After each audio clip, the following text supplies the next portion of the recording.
Preparing to go live, and we are now recording. This meeting is being recorded. Welcome, welcome, welcome. I'm Paul Sugarman with the Instant Shakespeare Company, and today we are celebrating Shakespeare's birthday. This is April 23rd, 2026. Now, we don't know exactly when Shakespeare's birthday was, but April 23rd is generally observed as his birthday. It does also happen to be the date that he died, and he was baptized on April 26th. So April 23rd very well could have been his birthday. And also another reason why April 23rd is generally seen as sort of a good day to celebrate Shakespeare is that it's also St. George's Day, the patron saint of England, and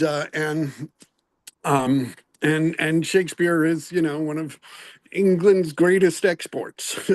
so yeah, so this is an open forum where just people can share some Shakespeare and talk about Shakespeare. As I say, this is the Instant Shakespeare Company. We are now in our 27th season of presenting readings of all of Shakespeare's plays annually. We've done over 1,200 readings, and we also just we do them on Zoom and also at various branches of the New York Public Library. And so we want to promote Shakespeare and theater. We also do readings. I've done readings of some of my father's plays, and we do readings of other plays. We also host the Moliere Rendezvous and the Shaw Project, which does readings of Moliere and Shaw and related things as well. We host them on our Zoom channel. And we have also done readings of new plays and other plays in the public domain. So thank you and welcome. And got a couple of people here today. Kenneth Wayne, who's unfortunately camera doesn't work, and Charles Weinstein. And if either of you have anything you want to say or some Shakespeare you want to share? I'll do some Shakespeare, but let someone else go first, please. Okay, Charles, are you there? You want to go or? Yeah. Okay. Well, this, let me just pull it up. This would be from Henry VI, Part 3. It is Richard Gloucester who becomes Richard III, but is not yet Richard III. It's from Act 3, Scene 2. He has a long soliloquy. This is about half of that soliloquy, the latter half. Yeah, and I thought I would do that. Sounds good. Okay. Well, say there is no kingdom then for Richard. What other pleasure can the world afford? I'll make my heaven in a lady's lap, and deck my body in gay ornaments, and wit sweet ladies with my words and looks. Oh, miserable thought. And more unlikely than to accomplish 20 golden crowns. My love forswore me in my mother's womb, and for I should not deal in her soft laws, she did corrupt frail nature with some bribe to shrink mine arm up like a withered shrub, to make an envious mountain on my back where sits deformity, to mock my body, to shape my legs of an unequal size, to disproportion me in every part, like to a chaos, or an unlicked bear whelp that carries no impression to the dam. And am I then a man to be beloved? Oh, monstrous thought to harbor such a thought. And since this earth affords no joy to me, but to command, to check, to o'erbear such as are of better person than myself, I'll make my heaven to dream upon the crown, and whiles I live to account this world but hell, until this misshaped trunk, which bears this head, be round impaled with a glorious crown. And yet, I know not how to get the crown, for many lives stand between me and home. And I, like one lost in a thorny wood that rends the thorns and is rent with the thorns, seeking a way and straying from the way, not knowing how to find the open air, but toiling desperately to find it out, torment myself to catch the English crown. And from that torment I will free myself, or hew my way out with a bloody axe.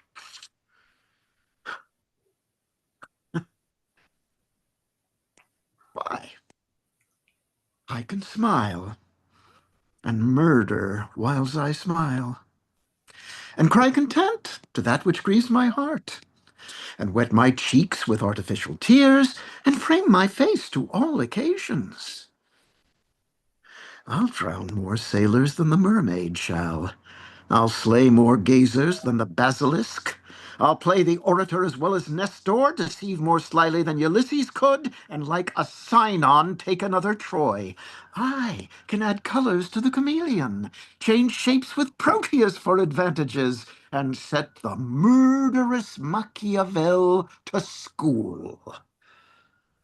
Can I do this, and cannot get a crown? Tut! Were it farther off, I'll pluck it down. Bravo. Excellent. Thank you. Thank you so much. That is such a great speech. There's so much fun stuff in it. And I mean, I don't know if you're aware that in Laurence Olivier's film of Richard III, he for Richard's opening soliloquy, he added some things from that as well. Some portions from that, yes. I do know that, yeah. Yeah. Yeah, it's a lot of fun. And yeah, the Henry VI plays, they're just there's so much good stuff in them. And we do them all. We did the first part and we're doing the second part at the end of May. And so that was excellent. Thank you so much, Charles. Okay. All right. Thank you. Ken, you got something you want to share? Oh, not just yet. I still have to choose. So if you could do yours. Okay. Well, let's see. What can well, I mean, I think it's appropriate to from As You Like It. All the world's a stage, and all the men and women merely players. They have their exits and their entrances, and one man in his time plays many parts, his acts being 7 ages. At first, the infant, mewling and puking in the nurse's arms, and then the schoolboy with his satchel and shining morning face, creeping like snail unwillingly to school. And then the lover, sighing like furnace, with a woeful ballad made to his mistress' eyebrow. And then the soldier, full of strange oaths and bearded like the pard, jealous in honor, sudden and quick in quarrel, seeking the bubble reputation, even in the cannon's mouth. And then the justice in fair round belly, with good cape on line, with eye severe and beard of formal cut, full of wise saws and modern instances. And so he plays his part. The 6th age shifts into the lean and slippered pantaloon, with spectacles on nose and pouch on side. His youthful hose well saved a world too wide for his shrunk shank, and his big manly voice turning again to childish treble, pipes and whistles in the sound. Last scene of all, that ends this strange, eventful history, is second childishness and mere oblivion. Sans teeth, sans eyes, sans taste, sans everything. So, yes, that is, Okay, very nice. Thank you. thanks. Yeah, Ken, you got something to do now? Or? Yeah, something either from Midsummer Night's Dream or King Lear. So, Well, there's not many of us, so you can do both if you want. Okay, just a moment. I'm okay.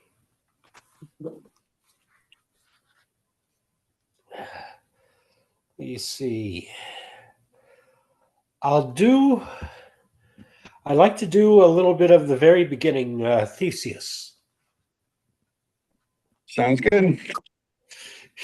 Now, fair Hippolyta, our nuptial hour draws on apace. 4 happy days bring in another moon, but oh, methinks how slow this old moon wanes. She lingers my desires like to a stepdame or a dowager, long withering out a young man's revenue. Go, Philostrate, stir up the Athenian youth to merriments, awake the pert and nimble spirits of mirth, turn melancholy thought to funerals. The pale companion is not for our pomp. Hippolyta, I wooed thee with my sword and won thy love doing thee injuries, but I will wed thee in another key, with pomp, with triumph, and with reveling. Okay, I guess that's it. Great. Thank you. Does someone And else have something else? and Lear, do you? Well, Oh, let me see. I thought one of the fool speeches. I'm trying to find it. up to you. Okay, I could do the speech of the Duke in Measure for Measure. Um, the Duke, as you know, is has disguised himself as a friar and has come to visit a man in prison who is condemned to death. In this particular speech, he tries to persuade the young man to count on dying. I mean, he has been hoping for a pardon, but the Duke is saying, no, no, no, no. Count on dying, be absolute for death. Uh, and indeed, you should even take the part of death and argue against life. And this is the speech in which he basically tells him that.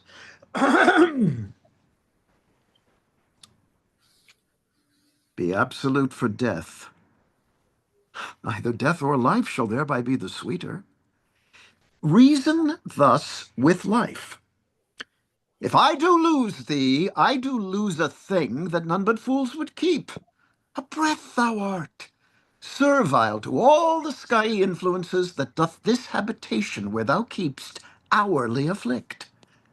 Merely thou art death's fool.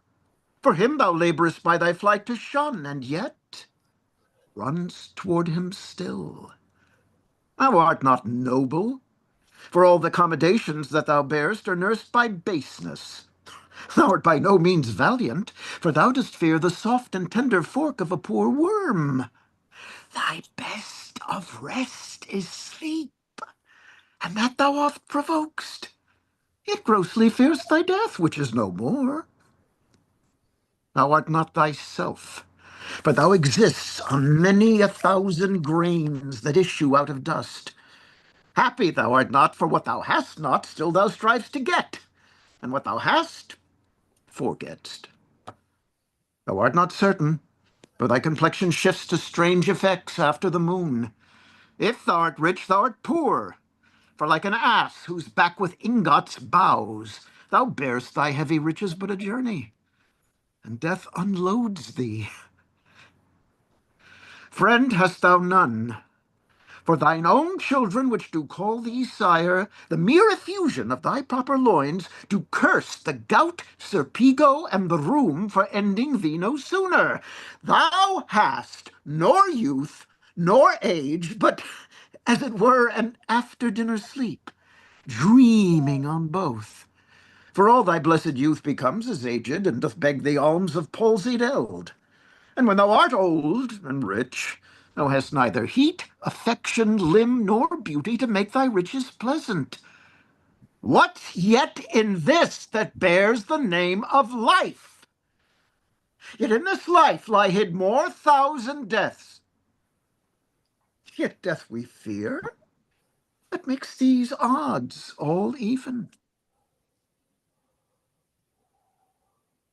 That's the speech. Great. Thank you. Thanks so much. Yeah, that is an excellent speech. Such And I have the Fool and Lear if you're ready for it. Okay. sure. Okay. This is a brave knight to cool a courtesan. I'll speak a prophecy ere I go. When priests are more in word than matter, when brewers mar their malt with water, when nobles are their tailors' tutors, no heretics burned, but wenches' suitors, when every case in law is right, no squire in debt, nor no poor knight, when slanders do not live in tongues, nor cut purses come not to throngs, when usurers tell their gold in the field, and bawds and whores do churches build, then shall the realm of Albion come to great confusion. Then comes the time who lives to see it, that going shall be used with feet. This prophecy Merlin shall make, for I live before his time. And that's it.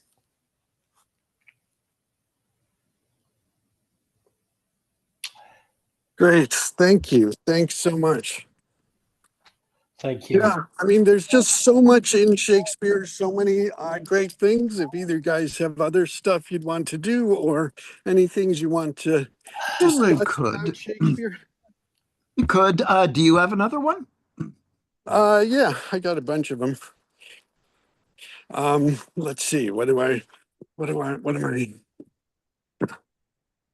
Uh, let's, one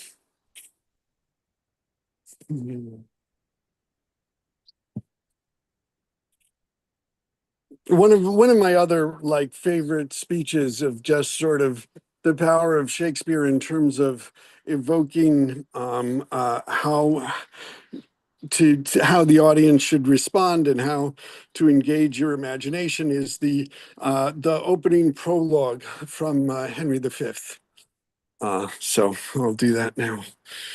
Oh, for a muse of fire that would ascend the brightest heaven of invention, a kingdom for a stage, princes to act, and monarchs to behold the swelling scene. Then should the warlike Harry, like himself, assume the port of Mars, and at his heels, leashed in like hounds, should famine, sword, and fire crouch for employment. But pardon, gentles all, the flat, unraised spirits that have dared on this unworthy scaffold to bring forth so great an object. Can this cockpit hold the vasty fields of France, or may we cram within this wooden O the very casques that did affright the air at Agincourt? Oh, pardon, since a crooked figure may attest in little place a million, and let us ciphers to this great account on your imaginary forces work. Suppose within the girdle of these walls are now confined two mighty monarchies, whose high upreared and abutting fronts the perilous narrow ocean parts asunder. Piece out our imperfections with your thoughts. Into 1,000 parts divide one man and make imaginary puissance. Think when we talk of horses that you see them printing their proud hoofs in the receiving earth, for 'tis your thoughts that now must deck our kings, carrying them here and there, jumping o'er time, turning the accomplishment of many years into an hourglass. For the which supply, admit me chorus to this history, who prologue like your humble patience pray, gently to hear, kindly to judge our play. Okay. That's terrific. Thanks. Thank you. Okay. Getting to see some nice parts of New Jersey behind you. Yes, as I'm delivering my mail in Bloomfield. Um, so Segments of segments of trees and porches. Yes. yeah. And wind chimes. Hmm. All right. So, I mean, there's a lot of different ways to talk about it. I mean, Ken, you were just talking about a production you saw last night that you really enjoyed at Yeah, Richard III. uh, Did you want to share that?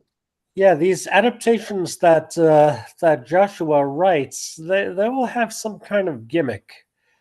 And this Richard III was set in this enchanted Disney kingdom that the villains had taken over. And all the people in Richard III were changed into Disney characters. And it was narrated by a guy that I was riding the train home with, partly home with.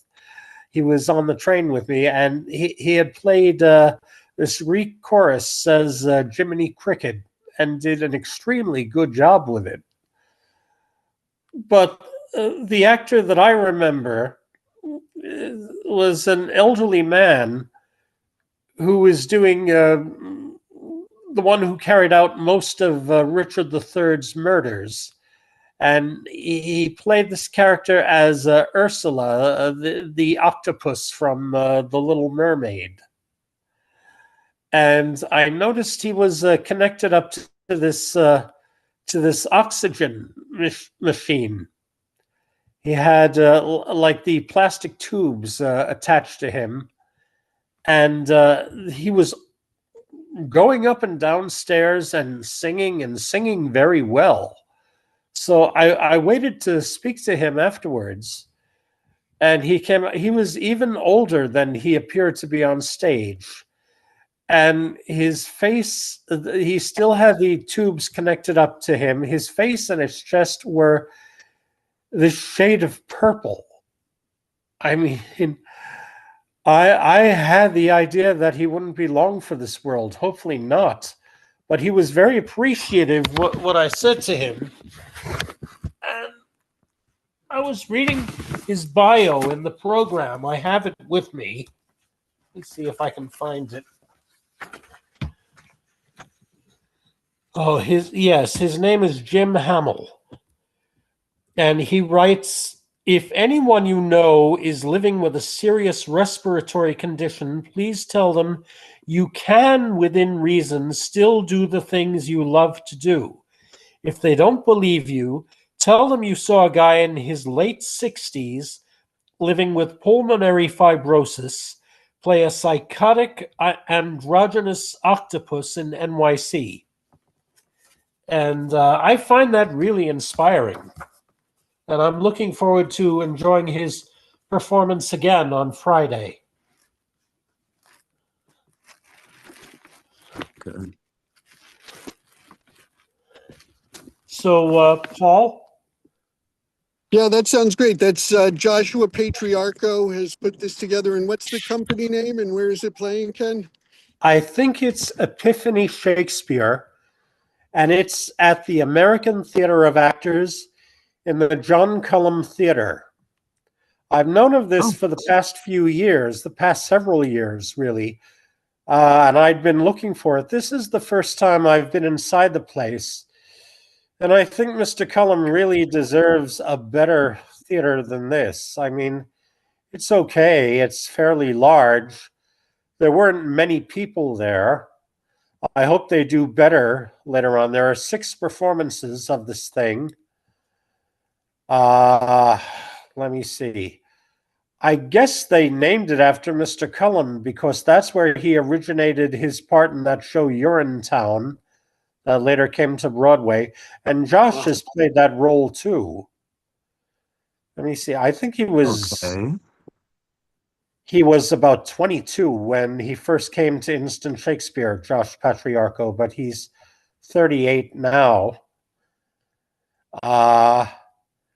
So the thing that happened is we were well into the first act when suddenly the lights went out and they couldn't fix the lighting. So the actors were going on practically in the dark. We could see a tiny bit, but I'm sure they couldn't see each other. Piece out our imperfections with your thoughts. Imagine you see us. Yeah. Okay, yeah. I Okay. thought they would stop right away, but amazingly, they kept on going for, I think, 10 or 15 minutes. And finally, we heard a voice saying that due to the technical difficulties, they were going to take a short break.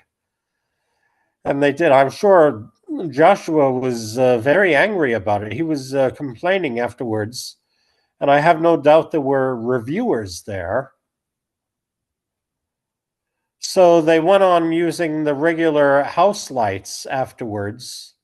I don't know why they didn't do that sooner, but that's what happens in Oh, theater wow. sometimes. Think when we talk of people that you see them. Yes. Yes, Yeah, Shakespeare Connection. John Cullum made what I think was his Broadway debut in in Julius Caesar. 1964. No, well, I'm thinking of 1964, the production of Hamlet, starring Richard Burton, Oh no, directed by John Gielgud, in which he yeah, played Laertes. yeah, he'd been doing stuff 10 years before that. I think he was in the ensemble of a Julius Caesar in the mid, maybe the late 50s. And he had quite a reputation by the time he auditioned for Camelot. He was talking about it on one of his podcasts. He Oh, okay. auditioned to be the understudy for Burton, and he got that. And he auditioned with the speech that Paul just did, "Oh, for a muse of fire," and he was a little bit drunk when, when he did that. Okay, but he still got the part. But he still got it, yeah. And he became somewhat close to Burton. Burton had a fully stocked bar in his dressing room, No and he would doubt. sometimes invite people in for Burton's bar, cheapest in town, love. And yeah, I was reading that Robert Preston once bet him that he couldn't get through a performance drinking a whole bottle of vodka, but he won that bet. Not a bet he should have entered into, No, really. no, but But he won okay. it when after the performance he asked Julie Andrews in front of Preston, how was I tonight? And she Mhm. said rather better than usual, and he won the bet. That was Robert Preston was that one was of an his drinking. equivocal reply, better than usual. Okay. Yeah, yeah. Or I read he used to drive her crazy, coming on to her. Then one time she just exploded at him, but then all was forgiven between them. yes, yes. And I saw him do it in the revival of 1980 when I was 14. As did I. Yeah. I was older than 14, but I did see him do it. And I'm told there's a bootleg video floating around somewhere that I saw a few minutes of it, but I hope to have the whole thing someday. Yeah, it was kind of he had bursitis, so he couldn't really use his arms. They sort of hung at his sides throughout, and that was something of a shame, but he did have that magnetic presence. Yeah, well, I read recently that he injured himself during one of the performances and was forced to drop out. I ended up And seeing that production 4 times over 13 years. hmm After Burton, I saw it twice with Richard Harris and then once with Robert Goulet. hmm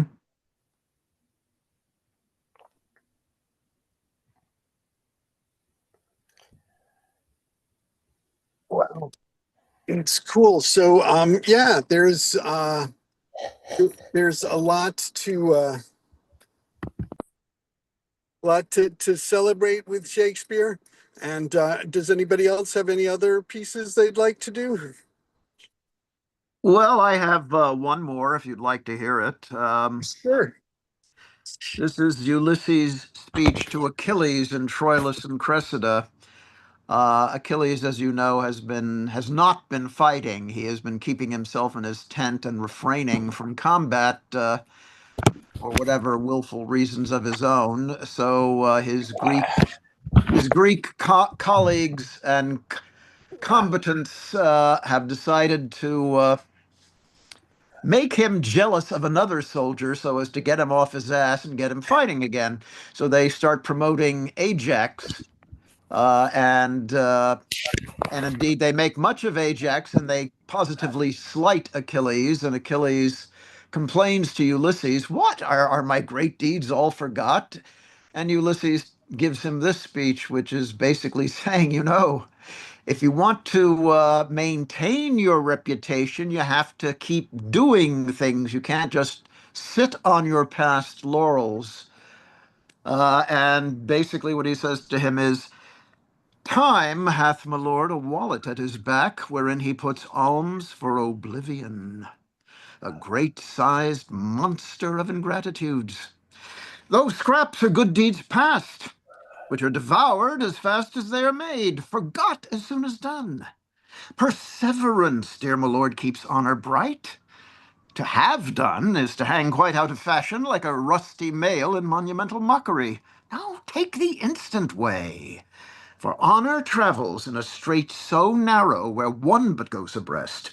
Keep in the path, for emulation hath 1,000 sons that one by one pursue. If you give way or turn aside from the direct forthright, like to an entered tide, they all rush by and leave you hindmost.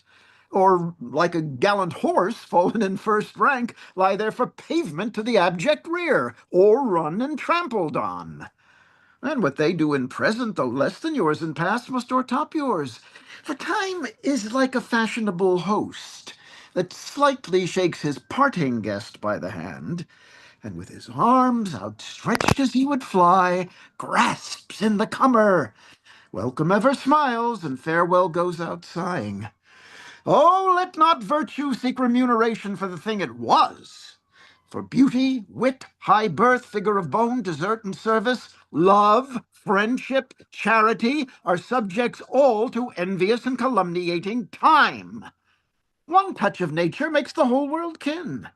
That all with one consent praise newborn gods, though they are made and molded of things past, and give to dust that is a little guilt more laud than guilt or dusted. The present eye praises the present object. Then marvel not, thou great and complete man, that all the Greeks begin to worship Ajax, since things in motion sooner catch the eye than what stirs not. The cry went once on thee, and still it might, and yet it may again. If thou wouldst not entomb thyself alive, and case thy reputation in thy tent, whose glorious deeds, but in these fields of late, made emulous missions mongst the gods themselves, and drave great Mars to faction." Oh, great. Thank you. Thank you so much. That is such a wonderful speech. It's such a challenging play because there are just so many speeches. And I think one of the things about Troilus and Crest is that one of the earlier performances was supposedly Gray's Inn, and that it was sort of done for lawyers, which kind of makes sense because there's just so many really huge speeches. Agamemnon goes on, Nestor goes on, and then Ulysses goes on and on and on. Heavily rhetorical, yes, and a very intelligent and very cynical play. Yes, it may very well have appealed to them. Yeah. Mm-hmm. Yeah, yeah, and it's also one of his plays that still, I mean, feels very, very modern in a lot of ways. Because, I mean, you sort of see the futility of war. I mean, and that's something I think that Shakespeare's not afraid of showing in his plays. I mean, a lot of people think of Henry V as this wonderful, very patriotic, very inspiring war play, but there are a lot of other ones where you get sort of different visions of it. It's funny, we were talking about there's an article from Michael Billington in The Guardian in which he ranks all of Shakespeare's plays, sort of in terms of which he thinks are the best. And I've I read it and I disagree with a lot of it. But what he puts first is Henry IV parts 1 and 2, which I think is an interesting choice, and I think it gives somewhat short shrift to some of the comedies and things that I like, but I think it's something that's interesting to look at. I'm So, does anyone sorry, have anything else they'd like to share? Yeah. Paul. I'm sorry. I'm getting a call from this. I'm not sure if I should respond to this or not, if it's a scam or not. I don't know.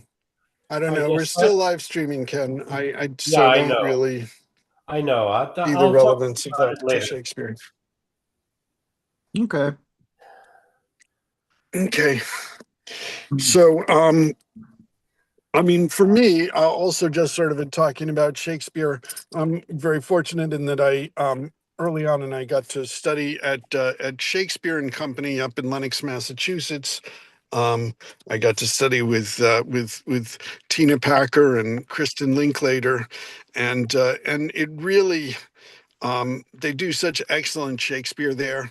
And it's really, I mean, for me, one of the things that really helped in terms of understanding Shakespeare was from Kristen Linklater's voice work, and getting that if you use your voice and use your body fully, that that's really what's required to really do justice to Shakespeare.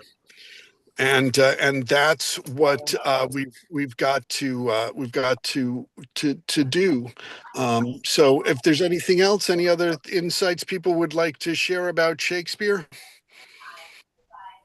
What year were you at Shakespeare and Company? I did the summer workshop back in 1988. I was a summer intern And in 1986. Yeah, 40 years ago. Yeah. oh wow, yeah. Yeah, that was like the first time I saw something there was the Antony and Cleopatra they did in 86, Not a which happy was quite a. production. Not a happy production, unfortunately, but whatever. Did you like it? Yeah, I mean, I liked it a lot. I thought it was terrific. But yeah, I heard various things about it because it was a collaboration with a different company as well, that they'd done things. But then in '87 they did Midsummer Night's Dream, and '88 when I was there they did As You Like It, with Karen Allen as Rosalind. And yeah, and then I did their winter workshop as well in '89, and among the people who were there was Keanu Reeves and Rebecca De Mornay. It was so funny. It was Keanu Reeves before Bill and Ted had come out, so people didn't really know who he was yet.